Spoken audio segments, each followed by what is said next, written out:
UFC president Dana White once infamously said that a shot at the UFC is not a career, it's an opportunity. And while that quote was used more to deflect concerns over fighter pay, the sentiment still holds true.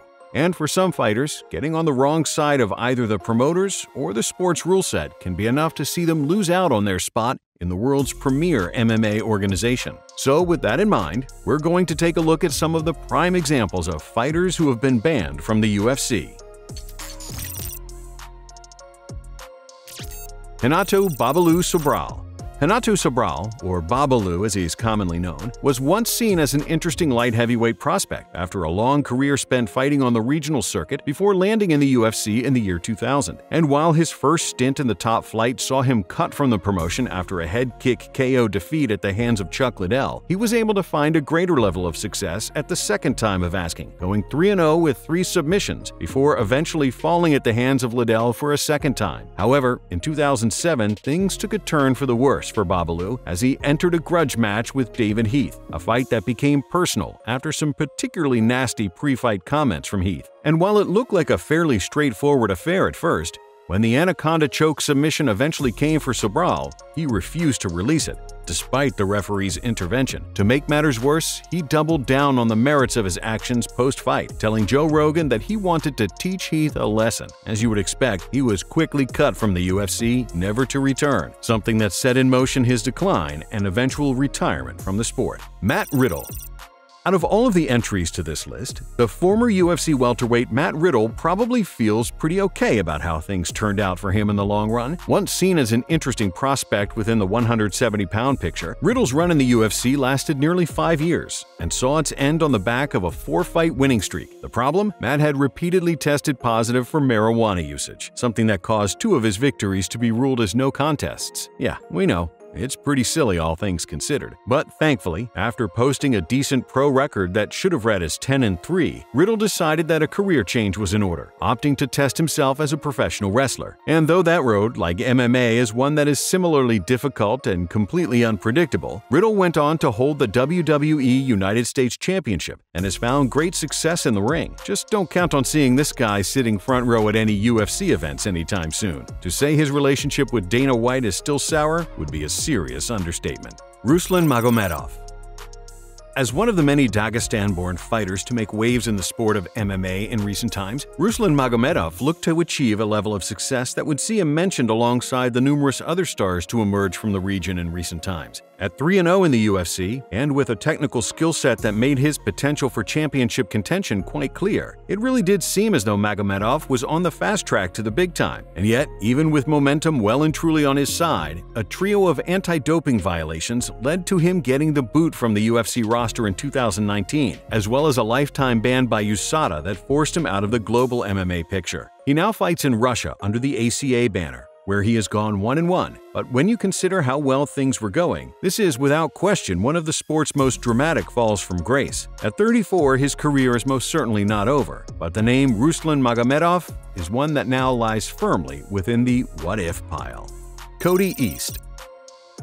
At one point in time, the Dana White's looking for a fight product, Cody East was seen as a relatively fun and interesting prospect within the UFC's heavyweight division. And while losses to Curtis Blades and Walt Harris eventually saw a lot of his buzz die down, when it emerged that East had previously been sentenced to 3 years in prison on child abuse charges and had just once again been arrested on domestic assault, the UFC immediately cut him from the roster. According to the promotional brass, East had been very upfront about his past and had sworn that he was a rehabilitated man. However, once problems began to resurface, the UFC acted swiftly and released him from the organization. From then onwards, East has struggled to find his form on the regional circuit and has more or less fizzled out as one to watch within the heavyweight ranks. Tito Ortiz. If there was a prize given out for maintaining a feud with UFC president Dana White, the former light heavyweight champion Tito Ortiz's name would be right at the top of that list. As a former boxing pupil and friend of Dana's, Tito became a huge crossover star for the promotion, leading the company through their golden era back in the early 2000s. And while his eventual dip in form was the main reason for his exit from the UFC, the escalating feud between Ortiz and the promotion's president has left Tito unable to attend UFC events. Of course, he has managed to find at least some degree of success at Bellator and in other endeavors, but with their beef showing no signs of relenting, don't expect to see the Huntington Beach bad boy making an appearance on the UFC broadcast anytime soon. That said, Tito is likely busy enough as things stand, given his hilarious position as Mayor Pro Tem of Huntington Beach. No, honestly, if you ever want a good laugh, be sure to check in on his progress. Paul Daley. In a sport that can already see the most minute of mistakes causing the most catastrophic of outcomes, making an error of judgment like Paul Daley did is just another level of insanity. As a hotly tipped knockout artist within the UFC's welterweight division, Daley was set up for a showdown against the veteran Josh Koscheck, a powerful wrestler with a penchant for bending the rules whenever possible. And in the fight's second round, Koscheck managed to pull off one of the most ludicrous fakeouts you're ever likely to see, falling to the floor in agony after an illegal knee that clearly did not hit him. After losing a point, and eventually the fight itself on the scorecards, Daley, knowing that he had been duped, followed Koscheck post-fight and unloaded a short left hook sucker punch. As you would expect, Dana White was naturally furious, vowing never to work with Daley again, leaving him with a one-way ticket out of the UFC. Now, with us over a decade removed from that infamous incident, the UFC president was true to his word, with Daley fighting out his career under the Strikeforce and Bellator banners upon getting his marching orders. Rousimar Palhares.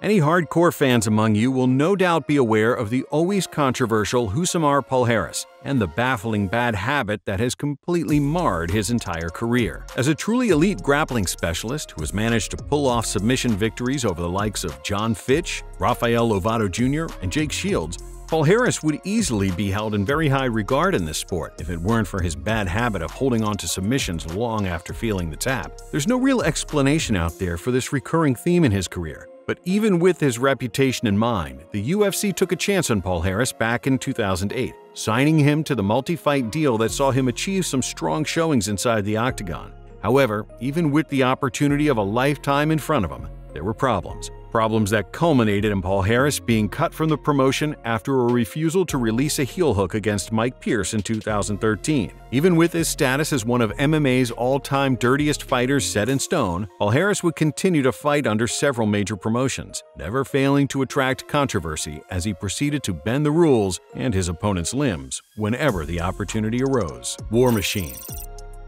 Jonathan Copenhaver, better known by his legal name War Machine, is without question one of the worst people in MMA, period. And while it was actually little more than a footnote to his later actions, the reason he was banned from the UFC actually stemmed from statements he made about the late Evan Tanner, mocking his death and his career in a particularly cold set of comments. Obviously, Dana and his team didn't want anything to do with Copenhaver from there on out, but the crimes that would later define the career of War Machine would eventually greatly overshadow his short UFC run. In 2014, War Machine savagely assaulted his ex-girlfriend Christy Mack and her new partner in a highly sadistic ordeal that lasted for several hours. Now serving a life sentence in prison, being banned from the UFC is obviously the least of Copenhaver's worries at this point in time. But all in all, many people still forget how his original stint in the promotion came to its end.